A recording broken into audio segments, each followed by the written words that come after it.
Olá, gente! Vamos iniciar mais uma aula. Hoje nós vamos falar sobre protozoário. Vou sair aqui da frente desse quadro para vocês poderem pausar e anotar os pontos importantes para a gente poder iniciar essa aula. Pronto, tempo dado para vocês. Vamos agora iniciar essa aula que a gente vai falar sobre os protozoários. Os protozoários, eles são encontrados no reino Protoctista, mas atualmente, apesar de Protoctista ser a forma correta de se pronunciar e a nomenclatura correta, vocês vão encontrar em muitos lugares falando Protista. No reino Protista, a gente encontra as algas também e os protozoários. Nessa aula, a gente vai falar só sobre os protozoários. Então, vamos lá! Os protozoários pertencem ao reino protista. Eles são indivíduos que são eucariotos, heterótrofos, ou seja, a célula deles é uma célula eucarionte. E heterótrofos, ou seja, eles se alimentam do que está disponível no ambiente. Ou seja, eles não fazem fotossíntese, eles não produzem o próprio alimento, eles não fazem quimiossíntese, eles se alimentam do que está disponível no ambiente. Unicelulares, podem haver alguns grupos que formam colônias, mas eles são indivíduos unicelulares, independente disso, né? Podem formar colônias, mas são indivíduos unicelulares. Vamos lá, onde os protozoários habitam? Onde nós encontramos os protozoários? A gente encontra os protozoários geralmente em ambientes aquáticos, em ambientes úmidos, em ambientes com a presença de água. Pode ser ambientes salobros, ambiente de água doce, ambiente de água salgada, mas nós também encontramos eles em fluidos corpóreos, ou seja, aqueles protozoários parasitas ou protozoários simbiontes ali com outro indivíduo que estão fazendo um mutualismo com outro indivíduo, a gente encontra ele dentro do organismo de outros animais, de outros indivíduos, tá bom?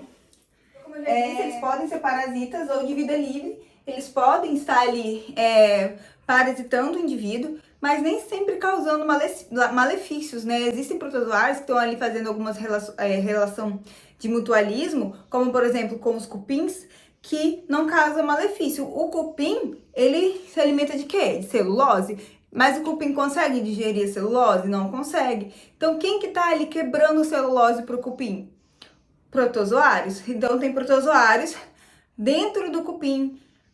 Quando ele se alimenta dessa celulose, ele vai quebrar essa celulose pro cupim. O cupim vai conseguir utilizá-la para fazer produção de energia e o protozoário vai estar ali também se beneficiando disso. Então, nem sempre os protozoários vão estar ali parasitando, causando doenças. Porém, gente, a gente tem muitas doenças relacionadas aos protozoários, que vai ser até a nossa próxima aula, as protozooses. Vamos continuar aqui para falar sobre a nutrição. Como que ocorre a nutrição? Eles se alimentam do que está disponível do meio, seja aquilo, um outro protozoário, uma bactéria, alguma partícula do ambiente, eles vão se alimentar daquilo que já está disponível ali no ambiente.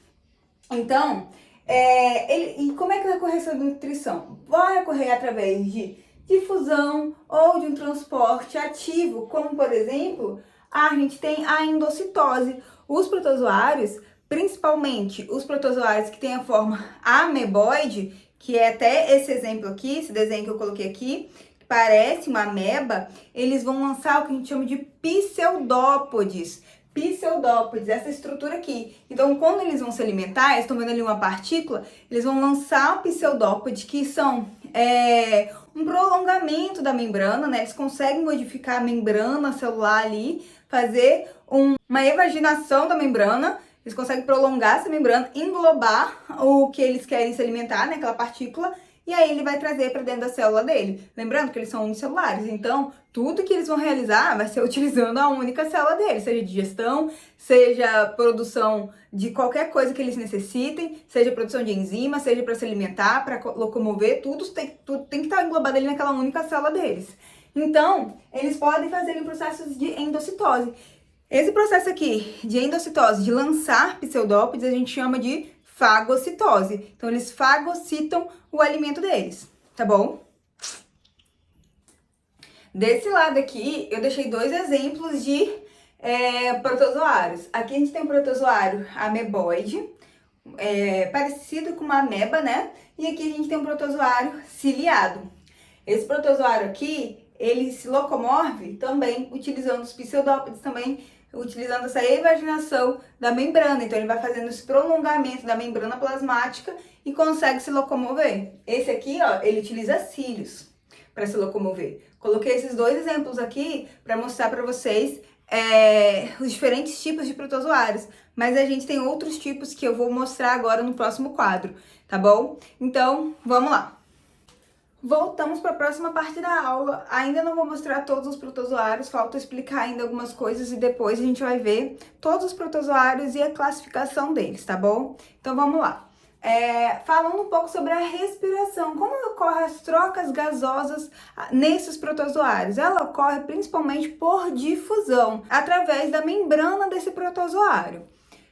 Além disso, esses protozoários, eles vivem, né, como eu falei com vocês, em ambientes aquáticos, ambientes de água doce, ambientes de água salgada. Os protozoários de ambientes de água doce, eles acabam sofrendo um pouco com a osmorregulação. Eles têm alguns mecanismos para evitar essa entrada excessiva de água dentro da célula deles. Como assim, né? Vamos entender. Aqui está o exemplo de um protozoário ciliado e ele tem essas estruturas péssimas estrelinhas chamadas de vacúolo pulsátil ou vacúolo contrátil. Esse vacúolo, ele auxilia na osmorregulação desses protozoários. Vamos pensar na osmose. O que é a osmose? A osmose é a passagem da água do meio menos concentrado para o meio mais concentrado, porque a água ela sempre está a fim de dissolver aqueles sais. Então, se a gente tem ali, por exemplo, um tomate cortado, a gente joga sal em cima desse tomate, você vai ver que com o tempo esse sal vai ficar úmido, por conta que a água das células desse tomate vão buscar dissolver esse sal que você jogou em cima desse tomate. A mesma coisa vai acontecer com os protozoários de água doce. Vamos supor que esses protozoários, eles são mais concentrados que o ambiente que eles vivem. Então, eles têm mais concentração aqui de sais do que o ambiente que eles vivem. Então, o que pode acontecer? A água desse ambiente entrar nessa célula e buscar dissolver esses sais. Então, imagina uma grande quantidade de água entrando nessa célula, o que vai acontecer? Ela vai estourar? Ela vai explodir, eles vão morrer. Então, eles precisam de mecanismo para controlar isso. Qual mecanismo é esse? É o vacúolo pulsátil ou o vacúolo contrátil. Então, esses protozoários de água doce, quando a água entra na célula deles, os vacúolos são mais concentrados que o citoplasma da célula. Então, a água do citoplasma vai para o vacúolo e esse vacúolo vai jogar essa água para fora. Então, ele consegue controlar a quantidade de água que entra dentro deles, tá? É até uma questão comum você perguntar para o aluno, se você pega um protozoário de água salgada que não tem vacúolo contrátil, pulsátil, que não tem esse mecanismo de osmorregulação e coloca em um ambiente de água doce, o que vai acontecer? Ele vai lisar a célula, porque ele não vai ter esse mecanismo de controle, jogando a água para fora, ele vai entrar muita água nele e ele vai lisar a membrana plasmática dele e ele vai morrer, tá bom? E como ocorre a reprodução dos protozoários? Os protozoários podem se reproduzir de forma assexuada, realizando fissão binária ou brotamento. A fissão binária é uma mitose que vai acontecer, ou seja, ele vai duplicar seu material genético, ele vai duplicar suas organelas, ele vai se dividir em duas células iguais, tá? E no brotamento, o que acontece? Uma célula vai dar origem a outra célula através de um brotamento, vai nascer um broto de célula, ou seja, a gente tem uma célula aqui e ela vai gerando uma célula filha, que vai estar grudadinha, né, como se fosse um broto, e futuramente ela pode se desprender e viver separadamente. Tá vendo que a reprodução aqui, ela não gera variabilidade genética? Então, a gente tem os protozoários, eles têm que ter um mecanismo de variabilidade genética. Já pensou todos eles iguais? Acontece ali uma doença entre eles, né? Algum vírus que surge, vai todo mundo morrer, porque eles não têm variabilidade genética. A variabilidade genética é essencial para todos os indivíduos. Então, a gente tem aqui o que vocês podem ver em livros escrito como reprodução sexuada. Mas, na verdade, nessa reprodução sexuada, ele não gera novos indivíduos, tá? Ele é um mecanismo de gerar variabilidade genética para esses protozoários. Vamos entender o que acontece. Na reprodução sexuada, a gente tem o que a gente chama de conjugação, que é o mecanismo que gera variabilidade genética. Tá vendo aqui, nesse protozoário maior? Ele tem uma região chamada citóstoma. Citóstoma é como se fosse a boca desse protozoário. Vocês vão ver em alguns livros falando que o citóstoma é como se fosse a boca desse protozoário. Aqui também é como que os protozoários ciliados podem se alimentar. Lembra no início, quando eu falei sobre a alimentação? Falei sobre os pseudópodes, falei que pode acontecer ali também processos de difusão. O citóstoma, ele pode ser utilizado pelos protozoários para também se alimentar. E também ele pode ser utilizado para gerar variabilidade genética. Como que isso acontece? Aqui eu desenhei dois ciliados juntinhos, tá vendo? Eles se acoplam um no outro e através do citóstoma eles vão se acoplar por esse citóstoma, se conectar. E os protozoários, eles têm duas estruturas que a gente chama de macronúcleo e micronúcleo. O processo de conjugação é um processo bem complexo, com várias etapas. Aqui eu vou explicar de forma superficial o que acontece. Então, os protozoários têm o que a gente chama de macronúcleo e micronúcleo. O macronúcleo é o que vai realizar ali as funções vitais da célula. O micronúcleo vai estar relacionado à variabilidade genética. Então, aqui, no momento da conjugação, eles vão realizar alguns processos e depois vão trocar esse micronúcleo. Então, eles vão pegar e fazer uma troca de micronúcleo e cada um vai para o seu lado. Tá vendo que não gerou um indivíduo novo? São dois protozoários que vão trocar o material genético e cada um vai seguir. Não gerou um novo indivíduo, mas gerou variabilidade genética. Eles modificaram o material genético deles e eles assim conseguem perpetuar a espécie deles, pois eles não vão ser todos iguais com o mesmo material genético, idêntico um ao outro, por conta da reprodução assexuada. Eles têm a variabilidade genética, entenderam? Gente, agora eu vou finalmente mostrar para vocês as diferentes formas de protozoários e acabar explicando um pouco sobre a locomoção deles. A locomoção dos protozoários é muito importante, pois é ela que deu origem a alguns tipos de classificação dos protozoários. Então, eu vou apagar esse quadro, vou trazer um outro quadro e a gente já continua. Voltamos, vamos agora falar sobre as formas de locomoção desses indivíduos e também falar sobre uma forma de classificação dos protozoários. Como eu já falei com vocês, a classificação dos protozoários foi um pouco complexa de acontecer. Por quê? A gente tem essa primeira classificação que ocorre através das formas de locomoção desses indivíduos, mas a gente tem um outro tipo de classificação que ela vem através de estudos filogenéticos e moleculares dos protozoários. Nessa aula eu vou me ater somente a essa forma de classificação. Tá? Em alguma outra aula eu posso falar sobre as outras formas de classificação desses grupos que sofreram alterações.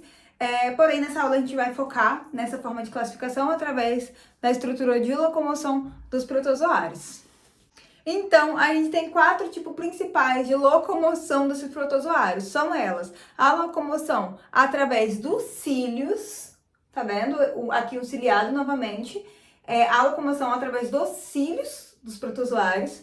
A locomoção através dos flagelos, olha aqui, deixei um desenhozinho, que eles vão... Esse protozoário ele se locomove utilizando flagelo. A locomoção através dos pseudópodes, que eu já falei com vocês. Lembra no início aquele protozoário com formato ameboide, que ele lança os pseudópodes, que são evaginações da membrana. Então ele vai se locomovendo através desses pseudópodes, que é esse indivíduo aqui. Então ele lançando o pseudópode, ele vai se locomover. E a gente tem um protozoário que ele se locomove a partir do fluxo do ambiente que ele tá, porque ele não tem nenhuma forma de locomoção. Ele não tem cílios, ele não tem flagelo, ele não lança pseudópode. Ele consegue se locomover, na verdade, ele se locomove através ali do fluxo do ambiente. Geralmente, esses indivíduos aqui, eles são parasitas, tá bom? E a classificação... E uma das classificações dos protozoários vem justamente por conta da sua forma de locomoção. Então, a gente tem os protozoários que se locomovem por cílios, eles vão ser chamados de ciliófora, tá? Bem, o nome já lembra, né? Quem se locomove por cílios está classificado como ciliófora. A gente também tem os que se locomovem por pseudópodes, que a gente vai chamar de risópoda. A gente tem aqueles protozoários que vão se locomover através dos flagelos, e eles vão ser chamados de flagelatos, flagelata, né? Que são os flagelados. E a gente tem aqueles que não têm nenhuma forma de locomoção, que são os protozoários que vão ser chamados de esporozoa, tá bom? Então são essas as formas de classificação de acordo com a locomoção dos protozoários. Relembrando aqui algumas características dos protozoários, a gente aqui tem nos ciliados essa região que a gente chama de citóstoma, lembra? Que ela vai estar auxiliando ali no processo de variabilidade genética, de alimentação desse indivíduo. A gente tem o vacúolo contrátil, que vai estar auxiliando no processo de osmorregulação. A gente também encontra, vacúolo contrátil aqui nas amebas, por exemplo, nos risópodas, porque aqui, um vacúolo contrátil aqui. E a gente tem os pseudópodes, que vai ser utilizado para locomoção e alimentação desses indivíduos também. Aqui nos flagelados, né, nos flagelata, a gente encontra flagelos. Nem todos os protozoários vão ter a mesma quantidade de flagelo. Eles têm uma diversidade muito, muito grande. Então, a gente vai ter protozoários com 6 flagelos, com mais, com menos. Então, isso vai variando entre os protozoários que são englobados aqui em flagelata.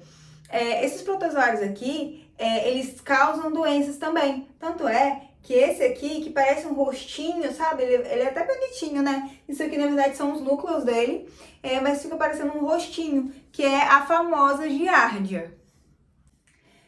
E aqui a gente tem o esporozoa, mostrando agora algumas estruturas desse protozoário. Além dele não ter nenhuma forma de locomoção, ele tem o que a gente chama de complexo apical.